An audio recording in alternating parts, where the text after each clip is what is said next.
We're now going to meet Traci, who works here at Centreville OB/GYN as a midwife. Welcome, Traci. It's a pleasure having you on. Thank you. It's a pleasure to be here. I wanted to just ask you if you can tell us how long you've been here at Centreville OB/GYN and a little bit about what you do. I have been working here for about 2.5 years, a little more, almost 3 actually.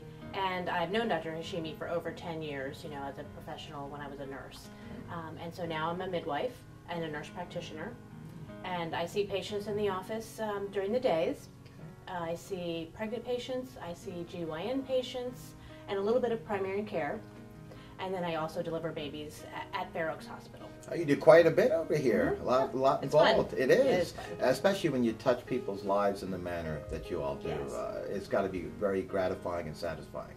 It's a part of women's health that's so wonderful is that we get to know people over their lifetime, and the same patients come back again and again. And when you really get to know someone, it also helps you determine, based on their personality, what they might like to do for any particular issues that they're having or problems. Or Yes, and I understand what really is another great trait with your practice here, Centreville OB/GYN, is that you all take a very one-on-one personalized approach with each patient.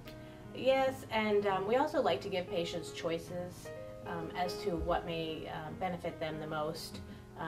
Oftentimes in medicine there's a wide variety of solutions to any one given problem, and also sometimes even with medications there's no long-term studies that prove or disprove whether it's the right thing for that particular patient.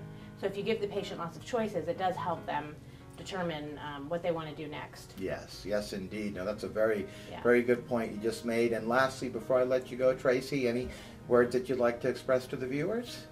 Well, I think that one of the myths about midwifery is that you can only have natural childbirth. And so I would like to tell the viewers that, when we do births in the hospital, you can have your epidural, or, of course, I'm always happy to support someone who wants no medication for labor. Okay, well, on that note, I'd like to thank you, Traci, for Thank you. joining us and being a guest on the program. Thank you very much.